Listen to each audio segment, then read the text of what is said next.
Hey guys, how you all doing today? It is Sam from Gemini, and today we're going to be talking about mystical martial arts gurus.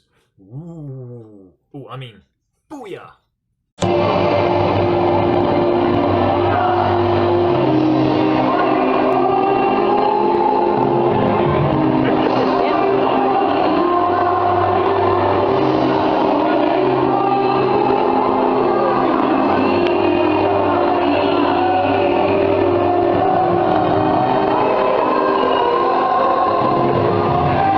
Okay guys, first and foremost, as always, hope you're doing well. Right, now on to business. So, mystical martial arts gurus. Now, I'm not necessarily going to be talking about the dojo types. I mean, I'm not going to be talking about your George Dillmans or your Tom Camerons or Zarapithians or people like that. But what I'm going to be talking about is people who take their martial arts so seriously that they believe that they're kind of like these spiritual, know-it-all, omniscient, omnipotent kind of martial arts instructors. And a lot of these instructors, they believe that they have some sort of like mystical power or mystical connection and understanding to their martial arts. Most people in the Western world do martial arts as a hobby or as a form of fitness, and the older you get, certainly in my case, the less seriously you take your martial art. Or to elaborate a little bit more on that, we do take martial arts seriously, but we don't, it's not the be-all end-all of life. When I was a teenager growing up, I remember saying to my teachers at school, I just want to be a professional martial arts instructor. I want to have a school and I want to teach full-time. As I got older, I realised actually that my interests went elsewhere, and the older I got, the more I became involved in mental health. I've been working in mental health for the last 12 years on various different disciplines, psychiatry. I've worked with recovery from abuse. I've worked with recovery from addiction and substance misuse. I've worked with learning difficulties. I'm also about to embark on counselling training, so I'm actually going to be training up to become a counsellor. It's bereavement counselling specifically, but I realised then that actually mental health or person-centred holistic caring was my calling in life, and that's the avenue which I'm well and truly on now, and I've been on this route for the last 12 years. I'd say seriously, probably like the last 5 years of my life. And during that course, martial arts has taken a backseat, then it took a further backseat, and it's subsequently gone back and back and back further into the bus. On my days off when I was younger, I used to say, right, I'll go out and do some training today. Nowadays, if I have a day off, which is rare, I'll say to myself, I'm going to do some university work to help my career, or I'm going to do some independent study to help my own understanding of mental health and counselling techniques, etc. Very rarely do I say these days, I'm going to go out and do some martial arts training. Of course, I still do. I go out and do my fitness runs and exercises on the beach and what have you. But if I was to miss a day of training, I wouldn't cry about it. And most of the time now when I do train, I just do the films for YouTube. And that is because I have realised somewhere along the line that martial arts, whereas it once meant a lot to me in my younger years, I didn't have anything else going on in my life during those younger years. So martial arts was very much my life at that time. The older I get, I take on more responsibilities, career becomes more important, being able to provide for my family is more important than throwing some shapes about and stuff and doing competitions and getting plastic trophies, which in the grand scheme of things don't mean much besides a little ego boost for a day or two. So with that being said, I learned to take my martial arts not as seriously or not as intensely as what I once did when I was a teenager. Now, these martial arts gurus, these mystical gurus, are people, from my experience, from what I've seen, they are people mostly from white middle class backgrounds. A lot of them are scrawny. They either have really long hair and really long and lanky. Having long hair is not an issue in itself. I used to have long hair myself. But they all seem to be of the same stock. And a lot of them go through their martial arts training. They take it well into their adulthood. They bestow upon themselves all these weird and wonderful titles. We did a video about that before. And you look at them and think, you're taking this a bit too seriously. And they'd say stuff like, oh, I'm going to go to Malaysia and train in the jungle in the art of Silat with a mystical grandmaster who never teaches Westerners except me because I'm special, so I'm going to be bestowed with a special knowledge of mystical Silat. Now, I just use Silat as an example. It could be any different martial art. I once went to a competition where there's a guy, I think, who did Pseudo, and I so wanted to spar against him at this competition. We were in the same category, but we got paired up against different partners because he was one of these kind of types. He was one of these people that he believed that he had some sort of like special connection with Pseudo, and he knew all the secrets of Pseudo, and he was a guy not to really be messed around with. And he genuinely believed this. He believed that he was like on a spiritual level with Pseudo. And I know another instructor, incidentally, who actually happens to do Silat, and he dresses himself up in a turban. He's white, he's middle class. To the best of my knowledge, he's unemployed, and he spends all his time basically practicing the Silat, but it's always the forms. It's never the sparring. It's never the nitty-gritty, I'm going to get elbowed or punched in the face and actually bleed for what I profess to believe in.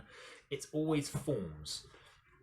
And this guy, yeah, he wraps himself up in a turban. He carries around the Keris dagger, which is a part of Silat practice. And just me knowing this individual, I know in his heart of hearts and in his mind, he sees himself as some sort of like spiritual guru type figure who's made a real connection with Silat. And he's also the kind of guy that if you were to go up and try challenging his beliefs, or if you were to even question his beliefs, or say, oh, I've also done Silat for, I don't know, 30 odd years, and I've trained in the jungle, and I've trained on broken glass, and I've had leopard kung fu man jump out at me. This instructor that I'm talking about would look at you and be like, no, only I can hold that special privilege of being the Silat, the supreme Western Grand Master. That kind of mentality. Now, I could do a whole psychological thesis on this. I bring a lot of my psychology into my videos to help explain certain phenomena and paradigms. I could write a thesis about why these particular white middle class males who are going through like a midlife crisis, so to speak, see themselves as these mystical grandmasters of these martial arts. A number of reasons. One which I've drawn my own conclusion on is that a lot of them haven't achieved anything else meaningful in life, and I know that what's meaningful to one person is meaningless to another, and vice versa. But they may not have a successful career. They probably don't have a family. They probably don't have a relationship. They've probably had a very turbulent connection or relationship with their peers at school or college or what have you. They've become emotional outcasts. They've become people who don't quite function or fit in modern society. So they want to connect somehow, so they embark upon this kind of spiritual journey of thinking, oh, if I learn the spiritual aspects of a martial art and I claim to be a grand master at this martial art, that means that I've got some power. Only I can understand this concept. Therefore, that's why I do this mystical stuff. I wear this turban on my head because only I understand the meaning of the turban. Only I understand the mystical aspects of this art. You as an out-group member, you don't understand it, so you're actually kind of stupid. And from my experience of dealing with these kind of people, they generally follow that sort of thinking pattern. Again, could be a generalization. There could be some very nice people out there, but from my experience, they're the kind of people who embark upon these mystical adventures. At the end of the day, like, if they could say, okay, I'm embarking on these mystical martial arts because I want to find out something about myself. I want to understand a deeper sense of who I am as a person. Well, guess what? You don't need to go into the jungle to train with people to understand this. There are many ways in life where you can better understand yourself. Therapy, mindfulness practice. There's nothing spiritual about mindfulness. Sure, mindful practice may take a lot of elements from Buddhism, but it doesn't mean that you have to be a Buddhist to practice them. Anybody can practice mindfulness, and it doesn't have to be prolonged meditation. You could just sit down for 5 minutes and just regulate your breathing. There's nothing spiritual. It's physiological more than anything. You could join a social club unrelated to martial arts. You could go for walks on the beach. You should go for a run along the seafront. You can find a new hobby, chess. You could play a board game. You could go on Plenty of Fish and go on dating and get to meet a nice young lady or a guy and go and watch cinema and stuff like this, or go on day trips out. All of those are ways of which you could find a meaning in your life.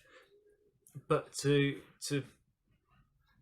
do a martial art, take it so seriously to the point of you're excluding everything else in your life, to give it some sort of like borderline quasi-religious kind of status, and then call or refer to yourself as like some sort of know-it-all omniscient guru, that is not the sign of a healthy, mature adult.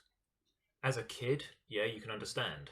As a teenager, you can understand, because teenagers are always trying to find their sense of self, and teenagers are notorious for going through identity crises.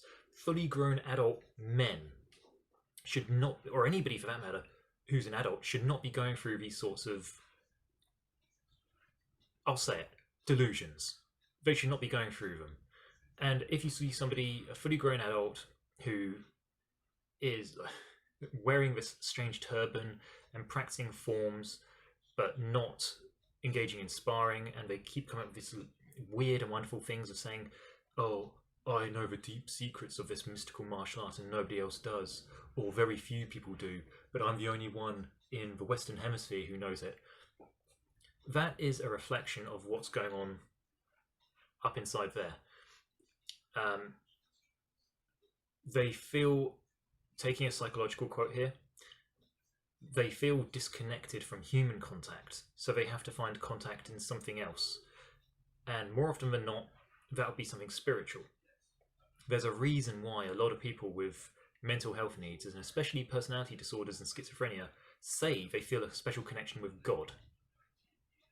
Simply put, it's because they don't feel any connection to other human beings. So guys, that's our video today about mystical instructors. Do you know a mystical instructor? If so, maybe leave it in the comment section down below. Love hearing from you guys, and I love hearing about all your experiences and what you have to say about the topic. In the meantime, stay safe, train hard, keep listening to Gemini Syndrome because they're the best band around, and I'll see you all in the next video. Booyah!